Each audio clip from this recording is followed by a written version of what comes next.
La fabrique des cadeaux de Noël. Très loin par-delà les nuages, la fabrique des cadeaux de Noël avait enfin ouvert ses portes. Dans une équipe, des elfes qui portaient des bonnets rouges fabriquaient de petits jouets. Dans l'autre équipe, des elfes aux bonnets verts préparaient les paquets cadeaux. Quand un jouet était terminé, on le déposait sur un toboggan.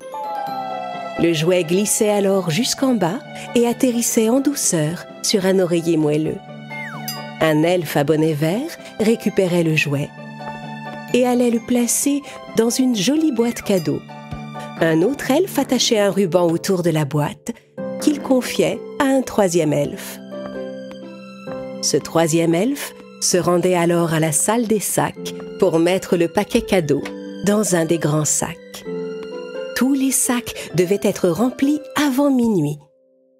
Pendant ce temps, le Père Noël faisait le plein de sommeil toute la journée, avant de passer sa nuit à distribuer des cadeaux. C'est pourquoi les elfes devaient travailler sans faire de bruit.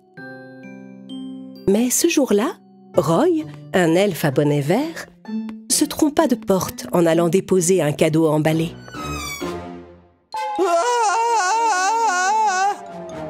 Dès qu'il eut franchi la porte, Roy tomba dans le vide. Et il atterrit dans le placard d'un enfant. Mais où suis-je tombé? Hé! Oh! Ouvrez-moi la porte! Ouvrez-moi! À l'extérieur, le petit Joe qui jouait dans sa chambre fut terrifié en entendant des cris provenir de l'intérieur de son placard. Laissez-moi sortir d'ici! Au secours! Qui est là? Joe rassembla tout son courage et alla ouvrir son placard, libérant l'elfe Roy. Ah! Mais qui es-tu? Et qu'est-ce que tu fais dans mon placard? C'est à moi de te poser la question, qui es-tu? Et où sont passés les sacs du Père Noël? Quoi? Le Père Noël? Qu'est-ce que tu racontes? Le Père Noël n'existe pas? Bien sûr qu'il existe! Il est bien réel! À ton avis, d'où viennent les cadeaux qui sont déposés chez toi chaque année pendant la nuit de Noël? Roy parla à Joe de la fabrique de cadeaux. Et il lui expliqua en détail comment ils y fabriquaient les jouets. C'est pour ça qu'il faut que je retourne à la fabrique le plus vite possible, tu comprends? Le Père Noël ne doit surtout pas remarquer mon absence. Seulement, je ne sais pas comment rentrer. Joe réfléchit un instant, puis il eut une idée. Si le Père Noël existe vraiment, les rennes qui volent existent aussi, non? Allons dans la forêt chercher un renne qui vole.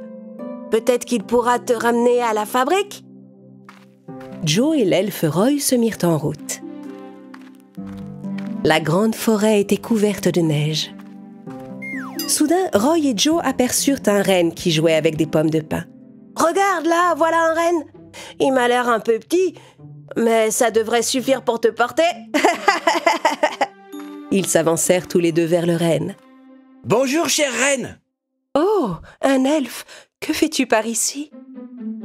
Roy raconta au renne tout ce qui lui était arrivé. Joe n'en revenait pas de voir l'elfe parler à l'animal. Roy demanda au renne s'il pouvait le ramener à la fabrique. Oh, autrefois j'en étais capable, oui, mais mes sabots ont oublié comment voler depuis longtemps. Désolé, petit elfe. Tu peux au moins essayer, je t'en prie. Voyant que l'elfe était désespéré, le renne accepta d'essayer. Mais il réussit à peine à décoller du sol. Roy et Joe remercièrent le renne d'avoir quand même essayé et ils se remirent en route. Un peu plus loin, ils arrivèrent devant un champ de choux fané où un homme se tenait tristement. En voyant arriver ce petit être avec un bonnet vert, l'homme prit peur. Oh! Hein? Ça alors, qui êtes-vous? Vous n'êtes pas de notre monde, n'est-ce pas? Eh bien, comment dire? Je ne suis pas vraiment d'ici, en effet. Mais vous n'avez aucune raison d'avoir peur. On dirait que vous avez besoin d'aide. C'est en cultivant ce potager que je peux gagner ma vie. Mais il n'y a pas longtemps, une tempête de sable s'est abattue sur mes choux et les a détruits. Roy et Joe étaient désolés pour le pauvre maraîcher. Roy leva les yeux vers les nuages et s'adressa à eux. « Oh, nuages jolis! Approchez et venez rincer ce potager de votre douce pluie. » Soudain, le ciel se couvrit de gros nuages. Des gouttes de pluie rose tombèrent sur le potager, ramenant tous les choux à la vie l'un après l'autre. L'homme était fou de joie. Waouh! Tu sais parler aux rennes, mais aussi aux nuages? Regardez mes jolis choux, ils sont sauvés. Dites-moi, comment puis-je vous remercier? Roy et Joe racontèrent au fermier ce qui s'était passé. Oh, désolé, je crains de ne pouvoir rien faire pour vous. Je ne sais pas comment on va au pays du Père Noël. Je peux juste vous donner ça. L'homme sortit une pièce de sa poche et la tendit à Roy. L'elfe prit la pièce et les deux amis se remirent en chemin, sans savoir quoi faire. Au bout d'un moment, ils arrivèrent en ville et virent une boutique d'antiquités. Oh, regarde là! Un petit hélicoptère à ta taille? Tu pourrais peut-être le prendre pour voler jusqu'à la fabrique? Viens, allons voir dedans. Joe se précipita dans la boutique. Roy le suivit. Quand l'elfe vit l'antiquaire derrière le comptoir, il alla vite se cacher pour ne pas l'effrayer. Bonjour, qu'est-ce que je peux acheter avec cette pièce? Waouh, c'est une pièce très rare. Tu peux avoir tout ce que tu veux en échange. En se promenant au milieu des vieilles horloges et des tables basses, Joe vit une étrange bougie poussiéreuse posée à côté d'un vase ancien. Sur la bougie, il y avait une inscription dans un langage qu'il n'avait jamais vu avant. Hé, Roy, regarde! Tu as déjà vu des écritures comme celle-ci, toi? Roy sortit de derrière une étagère et s'approcha en sautillant. Il fut très surpris de voir cette bougie. Oh, je n'arrive pas à y croire. C'est la bougie des elfes, notre bougie pour un souhait. Et les inscriptions qui sont gravées dessus, c'est de l'elfique. C'est quoi une bougie pour un souhait? Cette bougie, c'est un cadeau que le Père Noël avait fait aux elfes il y a longtemps.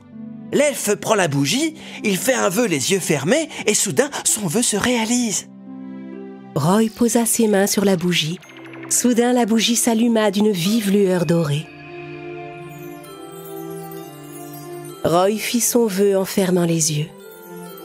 Et tout à coup, l'elfe au bonnet vert disparut avec la bougie. Joe agita la main pour lui dire au revoir.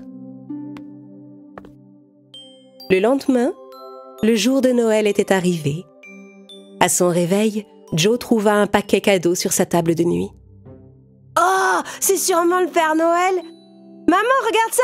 Papa! Joe ouvrit le paquet avec impatience. À l'intérieur, il trouva une bougie verte qui restait en permanence allumée.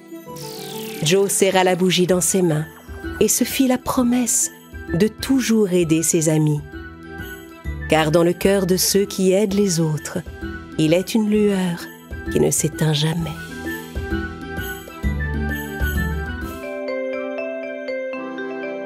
C'était un soir de réveillon, et tout le monde courait pour se rendre quelque part. Monsieur Scrooge, un vieil homme avare et grincheux, regardait par la fenêtre de son bureau. « Eh bien, voilà des sottises. Tous ces gens qui courent dans la rue par ce froid. Je déteste le réveillon de Noël, tout ça est ridicule. » Monsieur Scrooge s'installa à son bureau et commença à vérifier la liste de tous les gens qui lui devaient de l'argent. Un peu hésitant, son assistant s'approcha et lui demanda « Se pourrait-il que je parte un peu plus tôt ce soir? C'est le réveillon de Noël et je dois acheter un cadeau à mon fils. » « Certainement pas. Monsieur, je veux partir plus tôt pour acheter un cadeau. C'est ridicule. Et pourquoi vous y prendre à la dernière minute? Vous n'aviez qu'à y penser plus tôt. » Triste et déçu, le pauvre homme retourna travailler. À cet instant, on entendit frapper à la porte. Aussi grincheux que son maître, le chien du vieil homme se mit à aboyer. L'assistant alla ouvrir. C'était le jeune neveu de Scrooge qui lui rendait visite. Il venait l'inviter à venir partager le dîner du réveillon. Mais comme M. Scrooge n'aimait pas les réveillons et trouvait que ces fêtes n'étaient que des sottises, il déclina l'invitation. Quand le neveu fut parti, on frappa de nouveau à la porte. « Quoi encore? Laissez-moi tranquille, j'ai du travail. » Cette fois, 2 hommes entrèrent et demandèrent au vieil homme s'il accepterait de donner un peu d'argent pour les orphelins. Mais M. Scrooge refusa de donner le moindre sou. « Allez-vous-en, laissez-moi! Allez voir quelqu'un d'autre. Je n'ai pas d'argent à jeter par les fenêtres. » Triste et déçu, les 2 hommes s'en allèrent. Plus tard dans la soirée, M. Scrooge rentra chez lui. Il enfila sa chemise de nuit et s'installa dans son fauteuil. À cet instant, il se passa une chose étrange. Les portes et les fenêtres se mirent à battre. On entendit un grondement en provenance de la porte d'entrée et des bruits effrayants partout dans la maison. Le chien se remit à aboyer. Au début, M. Scrooge ne prêta pas attention à tout cela, mais soudain, un fantôme apparut juste devant lui. De toute sa vie, jamais le vieil homme n'avait eu aussi peur. Le fantôme était celui de son ancien associé, qui était décédé depuis peu. À grand-peine, M. Scrooge s'adressa à lui. Mais... Comment est-ce possible? Ça ne se peut pas, tu es mort. Allons, va-t'en d'ici. Laisse-moi tranquille, pars. Je n'ai rien fait de mal. Le fantôme portait de lourdes chaînes aux pieds et aux mains. Il expliqua à M. Scrooge qu'il avait été puni pour son égoïsme et son avidité, et que son châtiment était d'errer par le monde avec ses chaînes.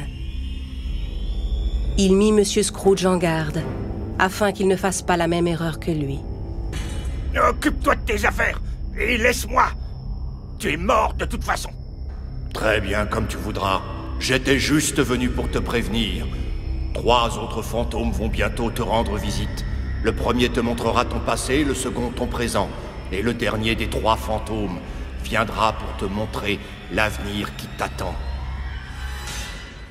M. Scrooge fit comme si de rien n'était et se mit au lit. Quelques instants plus tard, une étrange lueur frappa ses paupières. M. Scrooge ouvrit les yeux et vit un fantôme qui avait l'apparence d'un enfant.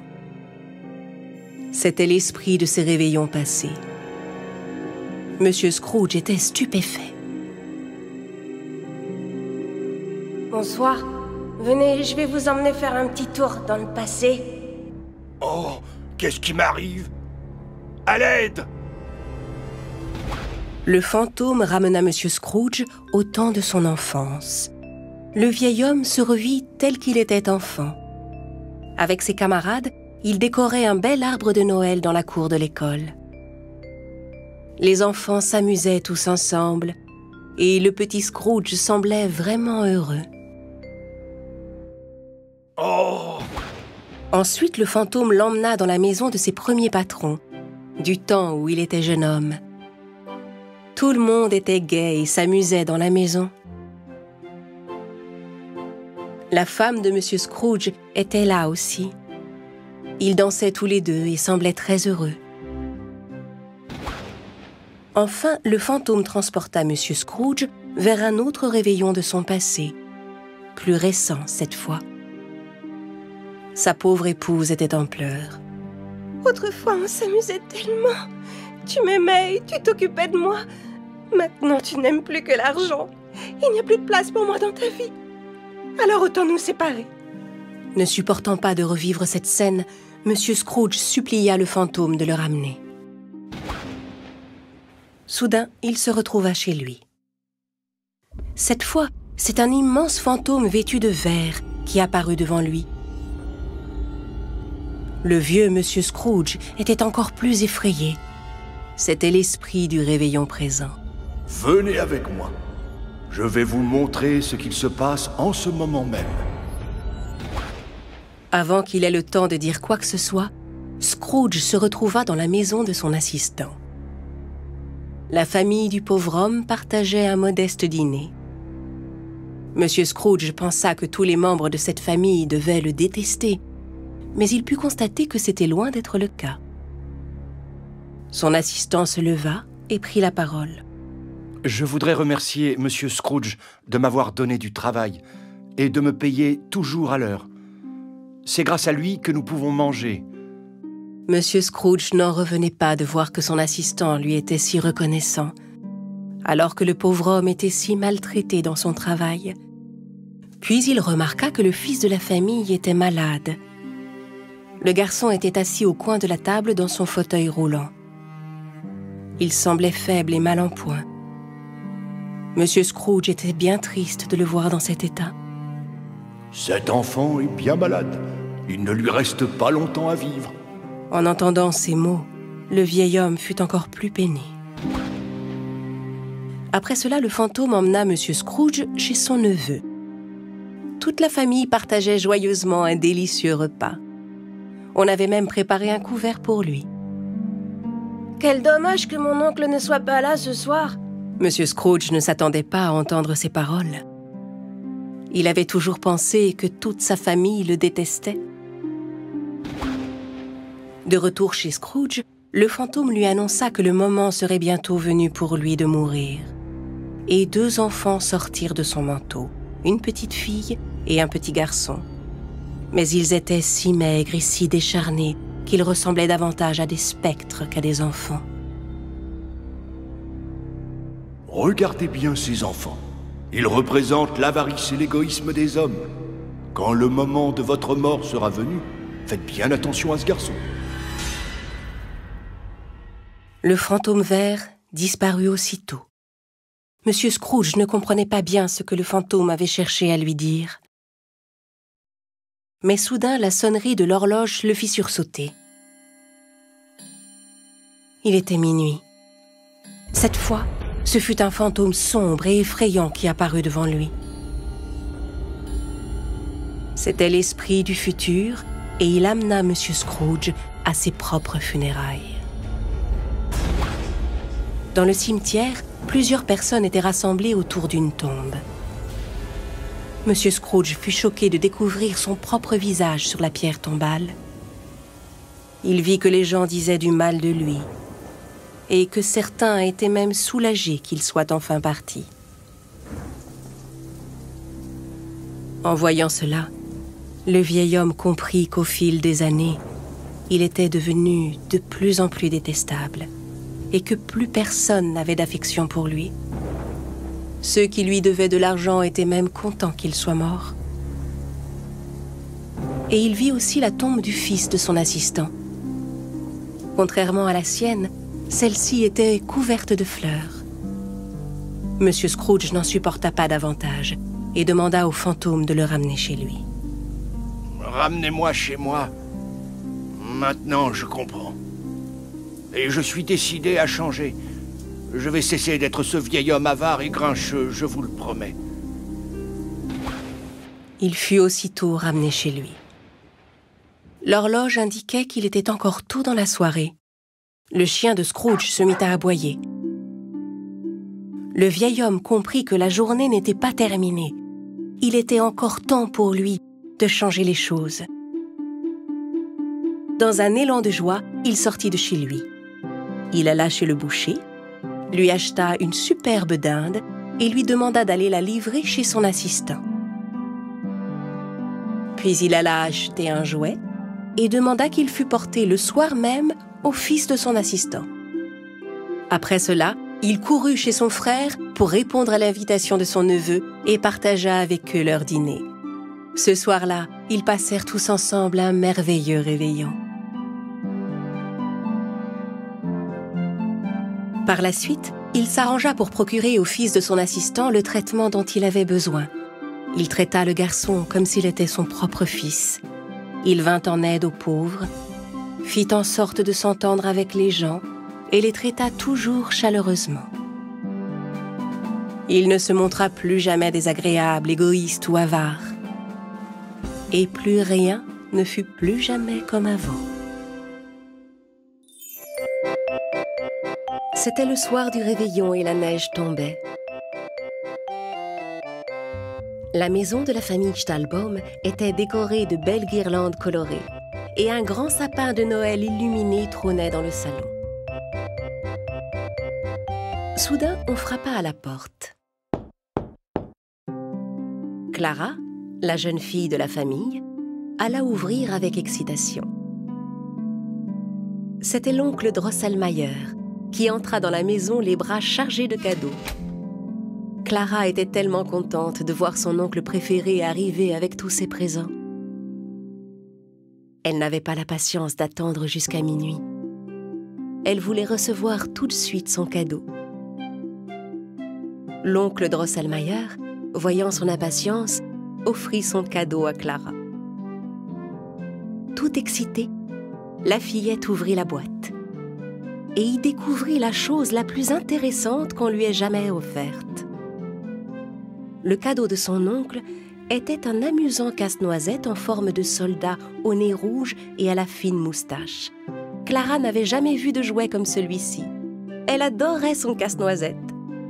Elle commença à jouer avec lui et s'amusa à le faire danser.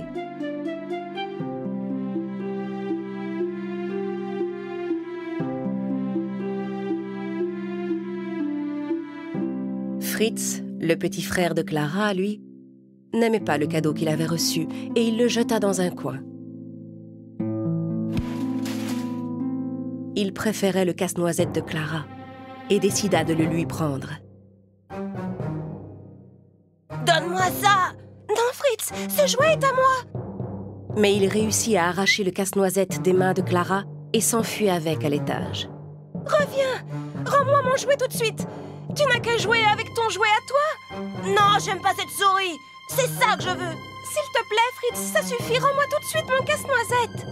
Tiens, le voilà! Mais quand Clara s'approcha pour ramasser son casse-noisette, elle vit le petit soldat qui gisait sur le sol, le bras cassé. Pleine de chagrin, Clara se mit à pleurer.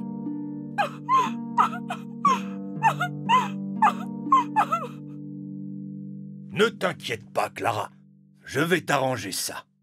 Il était plus de minuit. La fête du réveillon était finie et comme tous les enfants, Clara était fatiguée. Elle s'allongea sur son lit, mais ne pouvait pas s'arrêter de penser à son casse-noisette. J'espère que mon oncle réussira à me le réparer. Poussée par l'impatience et la curiosité, Clara se leva de son lit. Pleine d'espoir, elle descendit dans le salon. Son casse-noisette était là, tout entier, installé au pied du sapin. Clara était tellement contente. Elle serra le petit soldat dans ses bras et s'endormit, rassurée. Mais alors qu'elle dormait paisiblement, la jeune fille entendit de drôles de petits bruits dans son sommeil. Elle ouvrit doucement les yeux et, pensant qu'elle avait rêvé, elle replongea dans son sommeil. Elle ignorait qu'elle venait tout juste d'entamer un fabuleux voyage au pays des songes. Les petits bruits recommencèrent. On aurait dit des bruits faits par des petites souris. Clara ouvrit les yeux à nouveau. Tous les meubles de la maison lui paraissaient beaucoup plus grands qu'avant, et le sapin au pied duquel elle s'était endormie était devenu un arbre gigantesque. Clara était maintenant bien réveillée. Elle comprit alors que ce n'étaient pas les choses autour d'elle qui avaient grandi, mais que c'était elle qui avait rapetissé. À cet instant, elle aperçut le roi souris et son armée qui venaient droit vers elle. Elle était effrayée et voulut s'enfuir, mais les souris géantes ne lui en laissèrent pas la possibilité. Elles l'encerclèrent et commencèrent à se rapprocher d'elle. Mais au même moment, le casse-noisette s'anima lui aussi. Ne reste pas là, Clara. Grimpons sur cet arbre et fuyons.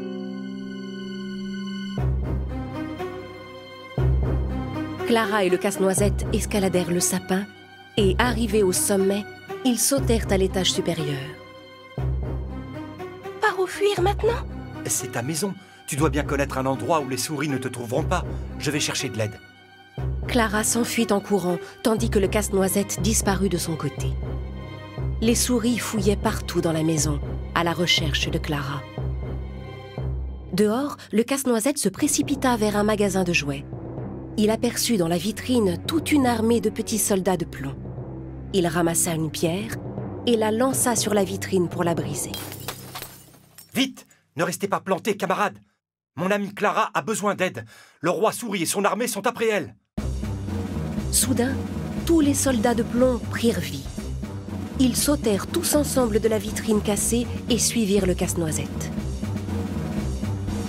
Quand il arriva dans la maison, le casse-noisette découvrit une véritable scène de guerre. Les souris avaient tout renversé dans le salon.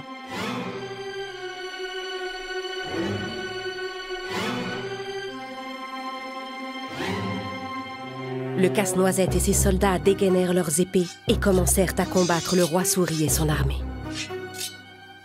Malheureusement, les souris étaient plus nombreuses que les soldats de plomb et beaucoup d'entre eux furent blessés. Le casse-noisette lui-même était en mauvaise posture. Il était blessé en plusieurs endroits. Clara sortit de sa cachette. Il fallait qu'elle agisse. Mais avec sa petite taille, elle ne savait pas comment s'y prendre. Le roi souris se rapprocha du casse-noisette et brandit son épée devant son visage. Prise de panique, Clara enleva sa chaussure et la jeta vers le roi souris en criant « Tiens, prends ça, vilaine souris !» La chaussure vola dans les airs et vint frapper le roi en pleine tête. Assommé, le roi souris s'écroula sur le sol. Voyant leur roi étendu par terre, les souris furent obligées de reconnaître leur défaite. Elles quittèrent le salon en emmenant leur roi. Clara courut au chevet du casse-noisette. Il gisait sur le sol, inconscient. Agenouillée près de lui, Clara se mit à pleurer.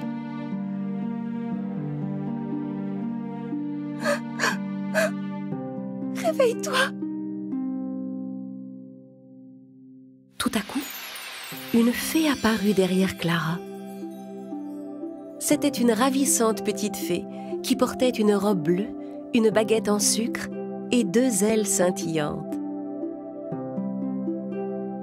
La fée ne pouvait pas supporter de voir Clara pleurer et elle décida d'utiliser sa magie pour la consoler. C'est alors que le casse-noisette se transforma en un charmant jeune prince. Clara regarda le jeune prince avec bonheur et stupéfaction. Le beau jeune homme prit la main de la jeune fille et l'invita à danser. Leur danse était magique. Tout en dansant, Clara se rendit compte qu'elle commençait à flotter dans les airs.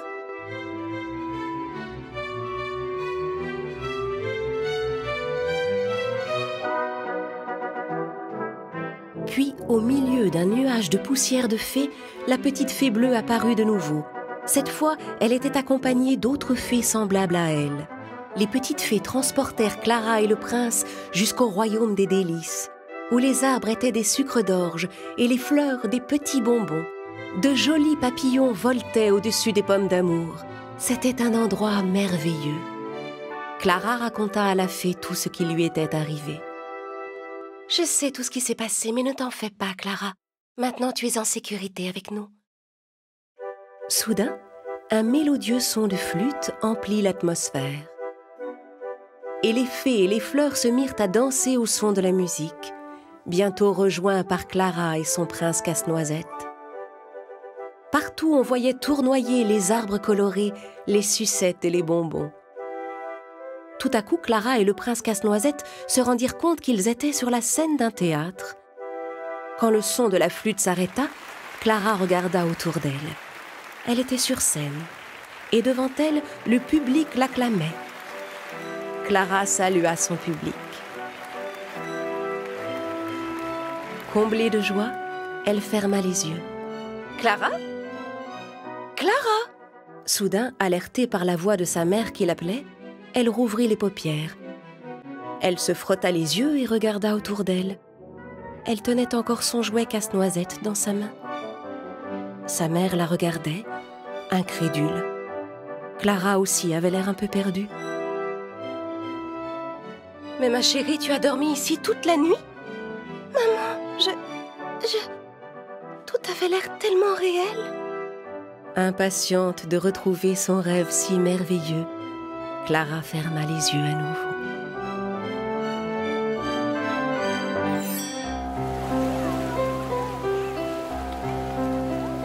Dans la rue, les passants étaient emmitouflés dans leurs manteaux épais, leurs gants et leurs écharpes, tous pressés de se rendre quelque part. Certains étaient en retard et se dépêchaient de rentrer chez eux, d'autres se rendaient chez des amis pour fêter le Nouvel An. Les enfants couraient et jouaient à se lancer des boules de neige. Naturellement, ils appréciaient tout particulièrement la neige et jouaient tous ensemble en poussant des cris de joie. Mais dans la rue, il y avait une petite fille bien différente des enfants qui s'amusaient. La fillette restait seule au milieu de la rue à regarder les autres enfants jouer. Contrairement aux autres enfants, elle n'avait rien pour se protéger du froid. Elle n'avait que des vêtements légers et déchirés et de vieilles sandales trop grandes pour elle. La petite fille tenait une caisse dans ses mains. Tremblant de froid, elle remarqua à peine une voiture qui venait droit vers elle. Hé, oh! Ne reste pas là, tu vas te faire renverser! La petite s'écarta de la route aussi vite qu'elle le put. Mais dans sa précipitation, elle perdit ses sandales qui ne lui tenaient pas aux pieds. Une fois sur le trottoir, elle se retourna vers la route et vit un jeune garçon s'enfuir avec ses chaussures. « Rends-moi ça !» cria-t-elle. Et elle courut après lui, mais le garçon était trop rapide.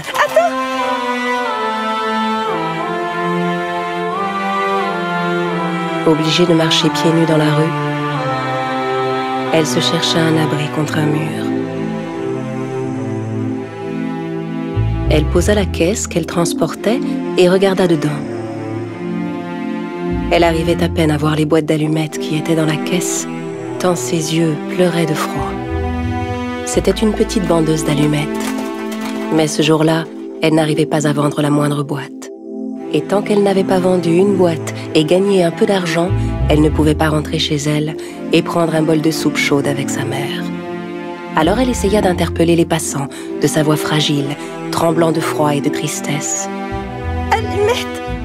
Qui veut des allumettes? Allumettes !»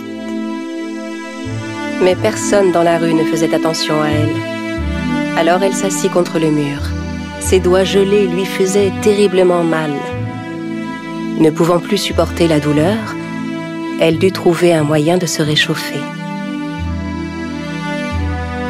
Elle ouvrit une de ses boîtes et en sortit une allumette. Ses doigts étaient tellement engourdis qu'elle pouvait à peine la tenir. De ses mains tremblantes, elle frotta l'allumette contre le mur pour l'allumer. Soudain, une chaude lumière orange l'éclaira. La pauvre petite passa la flamme d'une main à l'autre devant ses doigts gelés. Elle parvint ainsi à réchauffer ses mains. Fascinée par la flamme, elle se mit à rêver et se trouva transportée devant un bon poêle allumé. Elle était assise devant le poêle, dans une belle pièce chaleureuse. Elle portait un tricot de laine, des bottes fourrées aux pieds et un bonnet sur la tête. C'était si chaud qu'elle en transpirait même. Mais l'allumette finit par s'éteindre et les doux rêves de la fillette s'éteignirent en même temps que la flamme. Ses pauvres petits doigts se remirent à geler. Alors elle frotta une deuxième allumette. À cet instant, un vent froid se mit à souffler. La petite fille se tourna vers le mur pour empêcher l'allumette de s'éteindre et protégea la flamme avec ses mains. Mais alors qu'elle regardait vers le mur, celui-ci disparut soudain devant elle, laissant apparaître une vaste pièce. Toutes sortes de plats délicieux étaient disposés sur une table couverte d'une nappe blanche. Les chandeliers d'argent posés sur la table éclairaient la pièce comme en plein jour. Elle contempla la table et aperçut au beau milieu une magnifique pièce de viande grillée.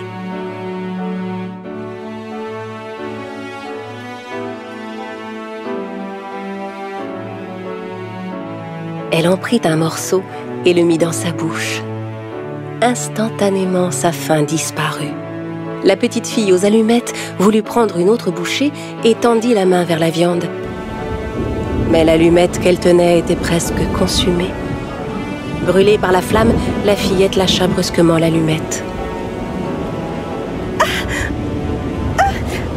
À peine l'avait-elle lâchée que le festin sur la table et toute la pièce s'évanouirent et le mur réapparut. La petite frotta une nouvelle allumette. Elle se trouva alors transportée dans un plus beau rêve encore. Assise sous un arbre par une belle nuit d'été, elle contemplait les étoiles. Bien qu'il fasse déjà nuit, l'air était encore tiède. La petite fille ne pouvait détacher ses yeux du beau ciel étoilé. Elle n'avait encore jamais vu les étoiles aussi nettement. Soudain, elle aperçut dans le ciel une étoile filante. Elle pensa alors, c'est sûrement une personne qui vole vers l'éternité, car c'était ce que sa grand-mère lui avait raconté. À cet instant, sa grand-mère apparut devant elle. Quand tu vois une étoile filante, dis-toi qu'il y a quelqu'un qui s'apprête à prendre sa place. Après cette brève apparition, la grand-mère disparut à nouveau. La petite fille aux allumettes voulut la retenir. Oh, grand-mère, non, ne t'en vas pas, tu me manques tellement. Pour voir sa grand-mère encore une fois, elle frotta une autre allumette. À nouveau, la flamme lui fit oublier le froid de la rue et elle se remit à rêver. Chaque fois qu'elle frottait une allumette, elle avait l'impression de voir sa grand-mère et d'entendre sa voix. La petite en alluma une autre. Tout s'illumina devant elle. Elle n'avait jamais vu sa grand-mère aussi belle. Son visage aimant lui faisait oublier la rigueur de l'hiver et les jours difficiles qu'elle devait affronter. Pour que cet instant ne se finisse pas, elle frotta vite la dernière allumette. Sa grand-mère apparut à nouveau devant elle et tendit ses bras pour prendre la main de la petite fille. Ensemble, elles s'envolèrent soudain dans le ciel. La petite sentit alors comme un grand soulagement. Elle n'avait plus ni faim ni froid. À cet instant, une nouvelle étoile filante traversa le ciel.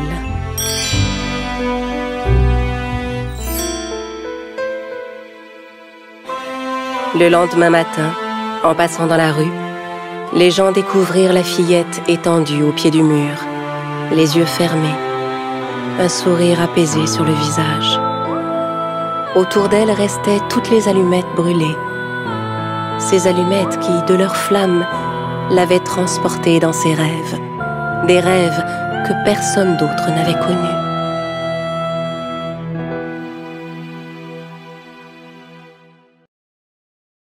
La Reine des Neiges et l'étoile de Noël. Par une froide journée, quelques jours avant Noël, la Reine des Neiges entra dans sa salle de magie pour ouvrir son grand cahier noir. Chaque année à cette période, la reine écrivait toutes les méchancetés qu'elle voulait faire, arrachait chacune des pages et les plaçait dans son chaudron magique. « Loup blanc, viens me voir, nous allons encore faire beaucoup de mal. » Le grand loup blanc accourut vers sa maîtresse. Il plongea son museau dans le chaudron, choisit une feuille et la donna à la reine. « Excellent choix, loup. Nous allons mouiller le bois dans les granges des habitants pour que personne n'ait de quoi se chauffer cet hiver. » Pendant ce temps, les habitants du pays, heureux et insouciants, étaient occupés à décorer un sapin de Noël au cœur de la forêt. Cette année-là, ce fut au prince William qu'on confia la mission d'aller placer l'étoile tout en haut du sapin. Le prince grimpa sur l'arbre avec l'étoile dans la main. Il grimpa, si haut que les gens qui étaient en bas lui paraissaient tout petits. C'est impressionnant, je ne m'attendais pas à ce que ce sapin soit si haut. Malgré tous ses efforts, William n'arrivait pas à monter assez haut pour accrocher l'étoile. Heureusement, son ami l'aigle blanc arriva en volant pour l'aider. Les gens qui voyaient l'aigle blanc pour la première fois le contemplaient avec admiration. L'aigle déploya ses grandes ailes, prit l'étoile dans son bec et l'accrocha délicatement à la cime de l'arbre. l'étoile se mit à briller tellement qu'elle illuminait tout autour d'elle. Oui! C'est beau! Bravo! Regardez! Comme ça brille! Merci beaucoup, mon ami. Dans son château, la Reine des Neiges remarqua une lumière éclatante qui pénétrait par sa fenêtre. Hein? Qu'est-ce que c'est que cette lumière? En regardant en direction de la lumière avec le loup, la reine vit les gens se réjouir et s'amuser au pied de l'arbre et décida d'interrompre la fête au plus vite. Loup blanc, apporte-moi cette étoile qui brille. Et ne me déçois pas, ou je t'enchaînerai dans ce château et tu ne pourras plus jamais sortir, compris? Le loup quitta le château en courant pour exécuter les ordres de la reine.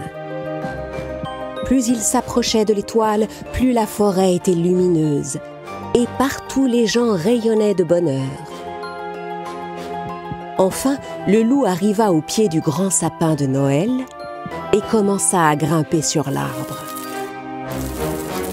Regardez! Tout en haut! C'est le loup de la méchante reine! Oh, non! Il va abîmer notre beau sapin de Noël! Au moment où le loup s'apprêtait à décrocher l'étoile avec sa puissante patte, l'aigle blanc apparut juste devant lui. Ôte tes pattes de là! Ne t'avise pas de décrocher cette étoile, vilain loup! Ah! Je vais la décrocher et je vais la rapporter à ma reine! L'aigle battit de ses grandes ailes tout autour de l'arbre et fit un tel vent que le loup finit par tomber. Chaque fois que le loup blanc essayait de se raccrocher avec ses griffes, l'aigle le repoussait en battant des ailes. Une fois le loup à terre, l'aigle se plaça devant lui et créa un tourbillon avec ses ailes. Sous la force du vent, le loup s'envola et retomba plus loin sur un rocher. La patte blessée, le loup blanc se rendit compte qu'il ne pourrait pas vaincre l'aigle. Et il rentra en boitant au château. Mon ami, tu t'es fait mal? Oh non, non, ses ailes, il s'est blessé. Le pauvre, qu'est-ce qu'on fait maintenant? La reine faisait les 100 pas dans son château de glace, quand elle vit avec déception le loup revenir sans l'étoile et la patte blessée. Loup blanc, qu'est-ce qui t'est arrivé? Je vous demande pardon, ma reine. J'ai pourtant tout essayé, mais j'ai échoué. Je n'ai pas pu vous rapporter l'étoile. Tout ça à cause de cet insupportable aigle blanc. La reine était tellement furieuse qu'elle leva les mains et créa un tourbillon de glace autour d'elle. Elle se laissa emporter et s'envola dans son tourbillon. Elle traversa la forêt en faisant tomber tous les arbres sur son passage et arriva jusqu'au sapin de Noël. Quand les enfants virent la reine arriver dans ce tourbillon, ils s'enfuirent en courant. Oh! C'est la reine! La reine des neiges! Sauvez-vous! Vous serez tous sévèrement punis pour avoir osé me désobéir. Le prince William s'avança vers la reine sous la neige qui tombait. Depuis la première fois qu'il l'avait vue, il était resté amoureux d'elle. Mais la belle reine le regardait avec rage. Ce sapin de Noël est un symbole de bonheur et de joie. Ne l'abîmez pas. Le prince montra les gens autour de lui. Vous ne vous rendez pas compte que vous rendez des tas de gens malheureux? J'interdirai qu'on puisse être heureux dans ce pays aussi longtemps que j'y vivrai. La reine lança des éclairs vers le ciel et déclencha une pluie de glace. Tandis que tout le monde cherchait un abri pour se protéger des pointes de glace qui tombaient, l'aigle blanc déploya ses grandes ailes pour offrir un toit aux pauvres gens. Chaque pointe de glace blessait les ailes de l'oiseau. La reine s'éleva jusqu'en haut du sapin, et quand elle toucha l'étoile, celle-ci cessa aussitôt de briller. La forêt fut replongée dans la pénombre. Ce n'est plus dans la lumière de l'étoile, mais dans l'ombre de ma colère que vous vivrez tous désormais. Aucun de vous ne sera jamais capable de me résister. la reine souleva l'étoile éteinte dans un tourbillon glacé. À force d'être ballottée en tous sens par le tourbillon, l'étoile tomba brusquement par terre. La reine, satisfaite, s'en alla sans remarquer que l'étoile était tombée. Pendant ce temps, les enfants entouraient l'aigle aux ailes blessées. Parce qu'il les avait sauvés, ils décidèrent d'appeler l'oiseau Héros. Soudain, 2 yeux apparurent dans l'obscurité. La sorcière, Cara, qui avait glacé le cœur de la reine dans son enfance, avait observé tout ce qui s'était passé. La Reine des Neiges pensait qu'elle avait gagné ce jour-là. Elle ne comprenait pas que c'était à elle-même qu'elle faisait du mal. Parce que celui qui fait le mal récolte toujours le mal, et celui qui fait le bien finit toujours par récolter le bien. Le petit bonhomme en pain d'épices et l'arbre de Noël. Cours, cours, aussi vite que tu pourras! Je suis le petit bonhomme en pain d'épices et personne ne m'attrapera! Le petit bonhomme en pain d'épices avait couru si longtemps que l'hiver était venu et que Noël approchait. Un immense sapin de Noël scintillait sur la place de la ville. C'est la période de l'année que je préfère! J'adore Noël! Tandis que le petit bonhomme en pain d'épices courait entre les cadeaux déposés sous le sapin, il vit une petite boulangerie en face de lui. En s'approchant de la boutique, il fut stupéfait. Dans la vitrine, il découvrit une jeune fille en pain d'épices qui sortait à peine du four. Le petit bonhomme en pain d'épices en tomba aussitôt amoureux. Oh, quelle belle jeune fille en pain d'épices! Quels jolis yeux! Voyant qu'un garçon entrait dans la boulangerie pour acheter la jeune fille en pain d'épices, le petit bonhomme en pain d'épices décida de l'en empêcher et se remit à courir. Le boulanger s'apprêtait à mettre la jeune fille en pain d'épices dans un sac en papier pour la donner au garçon, quand le petit bonhomme entra dans la boulangerie et s'empara de la pelle du boulanger. « Hé, qu'est-ce que tu fais? Repose-moi tout de suite !» Le petit bonhomme en pain d'épices frappa la pelle du boulanger sur le comptoir, soulevant un nuage de farine qui recouvrit la figure du boulanger et du garçon.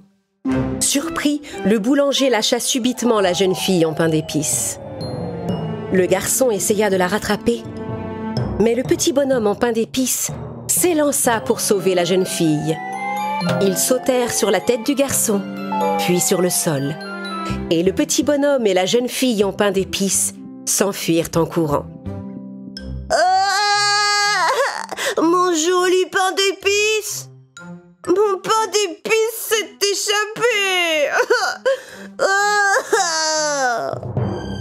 La pelle du boulanger s'élança aussitôt à leur trousse. « Je vais vous rattraper, vous allez voir !»« Cours, cours, aussi vite que tu pourras, pelle du boulanger! Mais nous sommes en pain d'épices et personne ne nous attrapera! » À travers les rues enneigées de la ville, le petit bonhomme et la jeune fille en pain d'épices couraient, poursuivis par la pelle du boulanger, quand un nounours dans les bras d'un enfant les vit passer. Miam, miam! Oh, quelle délicieuse odeur de biscuits! Ça me donne faim! Attendez-moi! Je vais vous attraper! Cours, cours! Aussi vite que tu pourras, nounours! La pelle du boulanger essaie déjà! Mais nous sommes en pain d'épices et personne ne nous attrapera! Tandis que la pelle du boulanger et le nounours poursuivaient le bonhomme et la jeune fille en pain d'épices, un bonhomme de neige les vit passer. Hein? Mais ils sont en pain d'épices. Ils ont l'air absolument délicieux. J'arrive. Je vais vous rattraper et me régaler. Cours, cours aussi vite que tu pourras, bonhomme de neige. La pelle du boulanger et un nounours essaient déjà. Mais nous sommes en pain d'épices et personne ne nous attrapera. Le bonhomme et la jeune fille en pain d'épices, la pelle du boulanger, le nounours et le bonhomme de neige couraient vers le sapin de Noël. Ils passèrent devant le stand d'une femme qui vendait des sucres d'orge. En voyant ces deux appétissants personnages en pain d'épices, un sucre d'orge se lança dans la course. Je mangerai bien cette jeune fille en pain d'épices. Attendez-moi! Je vais vous attraper! Cours aussi vite que tu pourras, sucre d'orge! L'appel du boulanger, un nounours et un bonhomme de neige, et c'est déjà! Mais nous sommes en pain d'épices! Et personne ne nous attrapera! L'appel du boulanger, le nounours, le bonhomme de neige et le sucre d'orge continuaient leur course folle. Quand un chasse-neige s'avança vers le petit bonhomme et la jeune fille en pain d'épices. Oh non! Un chasse-neige arrive vers nous! Attention, ma chère jeune fille en pain d'épices! Le chasse-neige fonça vers le petit bonhomme et la jeune fille en pain d'épices, qui se retrouvèrent entraînés dans la pelle avec un gros tas de neige. L'appel du boulanger, le nounours, le bonhomme de neige et le sucre d'orge les virent disparaître d'un air déçu. Une étoile dorée accrochée en haut du sapin de Noël vit le petit bonhomme et la jeune fille en pain d'épices émerger du tas de neige.